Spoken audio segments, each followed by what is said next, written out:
Hello guys, अगर आप gate exam की प्रिपरेशन कर रहे हैं तो ये वीडियो आपके लिए बहुत हेल्पफुल होने वाली है, क्योंकि इस वीडियो में मैं डिस्कस करने वाली हूँ कि मेरी गेट एग्जाम की जर्नी कैसे रही, मैंने गेट एग्जाम की प्रिपरेशन कैसे की और मैंने गेट एग्जाम कब दिया, फर्स्ट टाइम कब दिया और पहले क्यों नहीं दिया।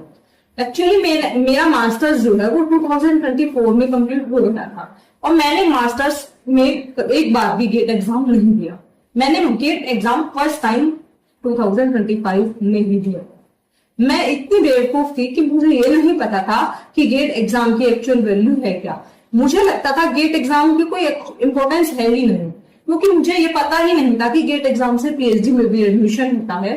मैं मानती थी कि गेट एग्जाम क्वालिफाई करने के बाद एमटेक में एडमिशन मिलता है और गेट एग्जाम सिर्फ वही स्टूडेंट्स देते हैं जो एमटेक करना चाहते हैं।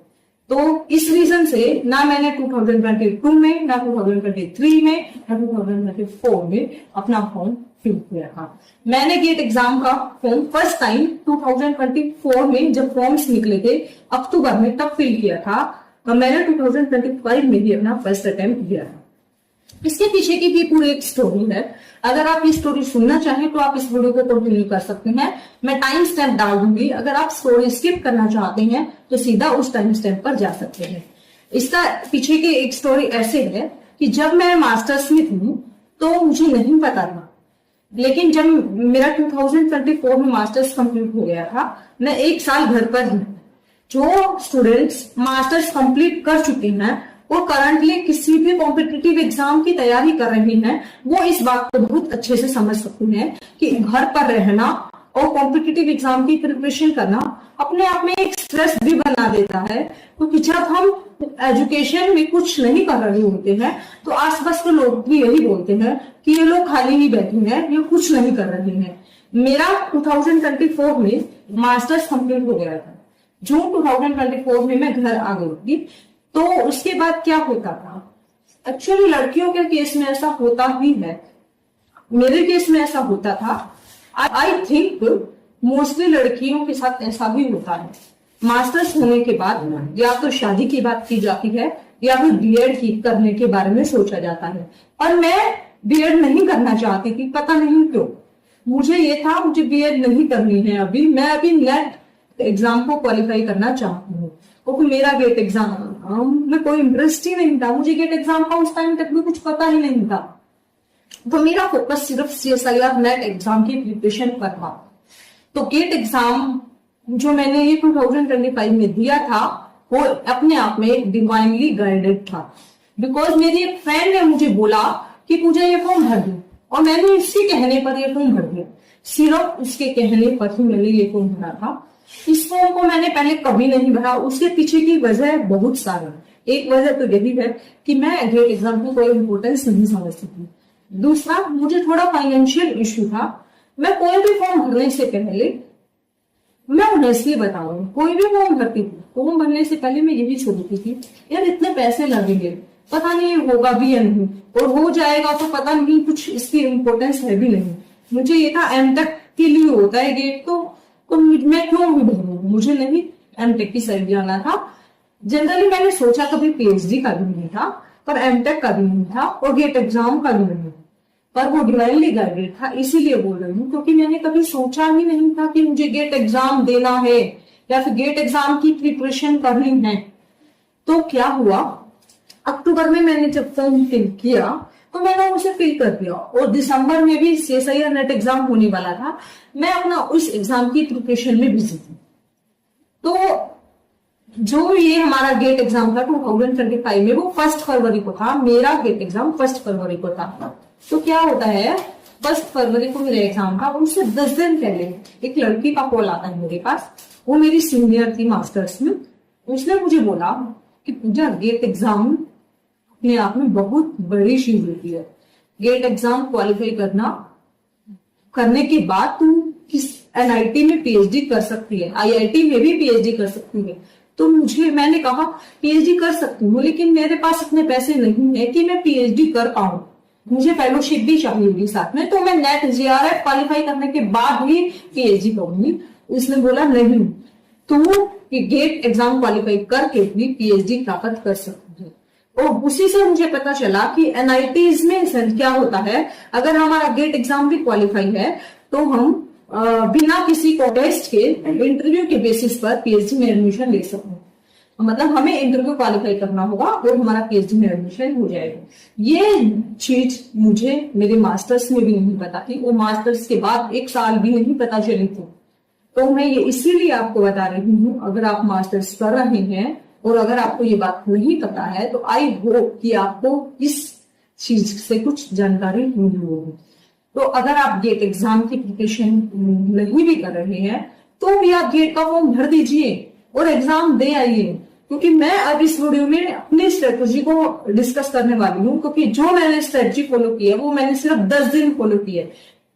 मैंने 10 दिन पहले गेट एग्जाम को सीरियस लिया था और 10 दिन के अंदर मेरा गेट एग्जाम फर्स्ट अटेम्प्ट में क्वालिफाई हो गया। क्योंकि ये सभी को पता है, कोई भी एग्जाम क्वालिफाई करने के लिए स्ट्रेटेजी होना बहुत जरूरी है। अगर हम हर रोज सारा दिन पढ़ते हैं, 8-8 घंटे भी पढ़ते हैं, पर हमारी स्ट्रेटेजी सही नहीं है तो हमें कोई भी चीज सक्सेस नहीं भी आ सकती। तो मैं जो अभी स्ट्रेटेजी मेरी बनाने वाली हूँ, उस स्ट्रेटेजी ने मेरे लिए काम किया है, तो मुझे लगता है ये आपके लिए भी काम करे। तो इस स्ट्रेटेजी को मैं कुछ पॉइंट्स में बताऊंगी। सबसे फर्स्ट बात यह है कि हमें हमारा जो पेपर है उसको अच्छे से अटेम्प्ट करना होता है और हमारा माइंड सेट एग्जाम वाले दिन अच्छा होना चाहिए। सेकंड, थर्ड, हमें नेगेटिव मार्किंग को कम रखना है या फिर बिल्कुल 0 रखना है। टू बी ऑनेस्ट, मेरे टाइम में मेरे गेट एग्जाम में एक क्वेश्चन भी ऐसा नहीं था जो नेगेटिव मार्किंग में गया हो। सारे जितने भी क्वेश्चंस मैंने अटेम्प्ट किए थे वो सब मेरे सही थे। मतलब गेट एग्जाम में क्या होता है, जो हमारे एमएसक्यू टाइप क्वेश्चंस होते हैं वो हमारे नो नेगेटिव मार्किंग के होते हैं और जो इंटीजर टाइप होते हैं वो भी नो नेगेटिव मार्किंग के होते हैं। वो मैं सारे फिल करके आई थी क्योंकि वो नो नेगेटिव के थे। लेकिन बाकी जो क्वेश्चंस थे जिनमें नेगेटिव मार्किंग थी, एमसीक्यूज हो गए और जनरल एप्टीट्यूड के हो गए, ये सभी क्वेश्चंस मैंने बहुत अच्छे से अटेम्प्ट किए थे। अगर मुझे आते थे, मैं श्योर थी, मुझे कॉन्फिडेंस था तो ही अटेम्प्ट किए थे। मेरा एक भी क्वेश्चन इसमें से नेगेटिव नहीं गया था। इसी रीजन से मुझे लगता है कि मेरा स्कोर बेटर बन पाया। अगर मेरा एक क्वेश्चन नेगेटिव में चला जाता तो उससे ही मेरा स्कोर जो है वो ऊपर नीचे हो सकता था। और दूसरी चीज जो है जनरल एप्टीट्यूड। जनरल एप्टीट्यूड को सीरियसली कोई नहीं लेता है। सब सोचते हैं जनरल एप्टीट्यूड तो बहुत आसान है, हो जाएगा आराम से। ऐसा नहीं होता, ना ही उसके लिए कोई अलग से प्रिपरेशन करने की जरूरत होती है। मैंने क्या किया, मुझे 10 दिन पहले पता चला था कि गेट एग्जाम की बहुत इंपॉर्टेंस है। तो मैंने क्या किया, गेट एग्जाम के पिछले पेपर्स के एक बुक थी जिसके अंदर जनरल एप्टीट्यूड था, उसके अंदर सारे सब्जेक्ट्स का जनरल एप्टीट्यूड था। गेट का प्रीवियस ईयर का सभी सब्जेक्ट्स का जनरल एप्टीट्यूड के क्वेश्चंस बुक के अंदर मैंने वो बुक डाउनलोड की थी।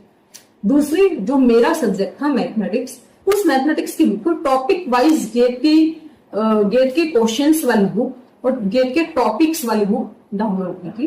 इन 3 बुक को मैंने डाउनलोड किया था। इन 3 बुकों को डाउनलोड करने के बाद मैंने क्या किया, जो जनरल एप्टीट्यूड था उसको मैंने फिक्स कर लिया था कि मुझे हर रोज एटलीस्ट 20 क्वेश्चंस को जनरल एप्टीट्यूड के सॉल्व करने ही है। पहले मैं 20 क्वेश्चंस को जनरल एप्टीट्यूड के को ऐसे सॉल्व करती थी, ये सोच कर कि मैं एग्जाम में बैठी हूँ और इस टाइम मैं एग्जाम दे रही हूँ। तो मैंने यही सोच के उनको सॉल्व किया था। जो नेगेटिव होता था उसको नेगेटिव लेती थी, जो पॉजिटिव होता था पॉजिटिव लेती थी। और वो सॉल्व करने के बाद मैं उसको, जो मेरे नेगेटिव होते थे उसका रीजन देखती थी और जो मुझसे सॉल्व नहीं होते थे उसका सॉल्यूशन देखती थी। मैंने कोई लेक्चर नहीं देखा, कोई यूट्यूब पर सीरीज नहीं देखा, कोई कंसेप्ट नहीं देखा। ये सब स्ट्रेटजी मेरे को लगता है बिल्कुल गलत है। जनरल एप्टीट्यूड को पढ़ने का तरीका एक ही है, पीवाईक्यूज करो, पीवाईक्यूज करो, पीवाईक्यू लो, अब ये करो, अगला, फिर अगला करो, अगला करो। तो मैंने यही किया था। और जो मेरा सब्जेक्ट है, इस सब्जेक्ट को अच्छे से कंसेप्ट को रिवाइज करके फिर उनके पीवाईक्यूज को सॉल्व किया था। कैसे किया मैंने, जैसे हमारे मैथमेटिक्स में क्या होता है, हर सब्जेक्ट को इक्वल वेटेज होता है। तो मैंने पहले लिस्ट बनाई कि ये सब्जेक्ट हैं जिनसे बहुत इजी क्वेश्चन आते हैं, वो डायरेक्ट क्वेश्चन आते हैं। तो मैंने उन सब्जेक्ट से सारे पीवाईक्यूज सॉल्व किए। पहले जैसे न्यूमेरिकल एनालिसिस होता है, तो मैंने पहले न्यूमेरिकल एनालिसिस की सभी पीवाईक्यूज को सोल्व किया। उसके बाद मैंने अगला जो सब्जेक्ट था मेरा इंटीग्रल कैलकुलस, उसके सभी पीवाईक्यूज को सोल्व किया। फिर उसके बाद मैंने थर्ड सब्जेक्ट उठाया, उसके बाद उसके पीवाईक्यूज को सोल्व किया। फंक्शन ऑफ वेरिएबल के फंक्शन ऑफ सेवरल वेरिएबल से बहुत क्वेश्चंस आते हैं, लगभग 2 क्वेश्चंस आ जाते हैं गेट में, तो मैंने उनको भी बहुत अच्छे से किया। मतलब मैंने ऐसे टॉपिक वाइज पीवाईक्यूज लगाए थे। इसके बाद इतना हो गया था, और जो हमारे पास बुक्स अवेलेबल होती है टॉपिक वाइज की, वो जनरली कुछ बहुत साल पहले की होती है। मतलब मेरे पास जो बुक इसके अंदर अप टू 2021 के पीवाईक्यूज थे, मेरे पास 22, 23, 24 3 साल के पीवाईक्यूज इसके अंदर नहीं थे। तो अब मेरे पास 3 पेपर बचे थे, तो मैंने वो पीवाईक्यूज सॉल्व कर लिए थे, बिल्कुल ये समझकर कि हाँ मेरा यही है, कोई बात नहीं, जो होगा देखी जाएगी। अब मेरे हाथ में इतना है कि मैं इन 10 दिन इन टॉपिक्स को अच्छे से करूँ और प्रैक्टिस करूँ। तो मेरे माइंड में शिफ्ट मतलब एकदम से फिक्स हो गया था, MCQ आएगा ऐसे करना है, MSQ आएगा तो ऐसे करना है, नेगेटिव में नहीं जाने देना है। तो मैंने फिर मेरे पास जब 3 दिन बचे थे, लगभग 26 और 27 जनवरी, आई डोंट रिमेम्बर, मैंने 3 पेपर लग किए थे, और उन पेपर को मैंने 2-2 बार किया, ये समझ के कि यही मेरा पेपर है। ऐसा नहीं है कि मैंने उसका हर एक क्वेश्चन सॉल्व किया था, नहीं, उस पेपर को अपना पेपर समझकर मैंने सॉल्व किया था, ये सोचकर कि मैं एग्जाम दे रही हूँ। तो मैंने इस पेपर को पहले मैंने 2024 का गेट एग्जाम का फुल पेपर डाउनलोड किया, उसे सॉल्व किया। इसके बाद मैंने 2023 का फुल पेपर डाउनलोड किया, उसे सॉल्व किया। इसके बाद मैंने 2022 का फुल पेपर डाउनलोड किया, उसे सॉल्व किया। मैंने सिर्फ इतना किया, तो मेरे लिए इतना काफी था। ये मैंने बहुत अच्छे से किया, क्योंकि मैंने ऑनेस्टली जो है वो पेपर सॉल्व किए थे, इसलिए मुझे पता था कि गेट एग्जाम में क्या स्ट्रेटेजी फॉलो हो सकती है। जब मैं गेट एग्जाम दे रही थी, मुझे तब नहीं पता था मेरा एग्जाम क्वालिफाई होगा या नहीं होगा। बाय चांस हमारे टाइम पर कट ऑफ कम गई थी, तो मेरा एग्जाम क्वालिफाई हो गया, क्योंकि मुझे भी नहीं पता था मेरा एग्जाम क्वालिफाई होगा या नहीं। मेरे मार्क्स बहुत कम बन रहे थे, पर मेरा एग्जाम क्वालिफाई हो गया था। तो हम नहीं कह सकते कि क्या होगा क्या नहीं, कट ऑफ कभी हाई चली जाती है, कभी लो, तो हम इसको एस्टिमेट नहीं कर सकते कि हमें कितना स्कोर लेना है। हम सिर्फ अपनी स्ट्रेटेजी को सही कर सकते हैं। तो मेरे को मेन पॉइंट्स जो थे वो यही थे। जिस दिन मेरा एग्जाम था उस दिन मैंने खुद के माइंडसेट को पॉजिटिव, अपनी प्रिपरेशन पर जो मैंने प्रिपरेशन की थी, मैंने कोई टेस्ट सीरीज नहीं लगाई थी, मैंने कोई कोर्स नहीं पढ़ा था, मैंने कुछ भी नहीं किया था, मैंने सिर्फ 10 डेज प्रिपरेशन की थी, और खुद पर विश्वास रखा था कि मैंने जितना भी प्रिपेयर किया है उसके बेसिस पर मैं एग्जाम में बहुत अच्छा कर सकती हूँ। और इस चीज को वहां पर मैंने फॉलो किया था। और थर्ड चीज जो जनरल एप्टीट्यूड है, उनके क्वेश्चंस को मैंने मार्क किया था तभी जब मुझे वो आते थे, और नेगेटिव मार्किंग कभी भी मैंने नहीं होगी। यही काम आप भी अपने एग्जाम में यही टिप्स अगर फॉलो करेंगे तो मुझे लगता है कि आपका भी एग्जाम बहुत आसानी से क्वालिफाई हो सकता है। तो मेरे एग्जाम इस तरह से क्वालिफाई हुआ। यही थी मेरी स्ट्रेटेजी जो मैंने गेट एग्जाम में फॉलो की थी।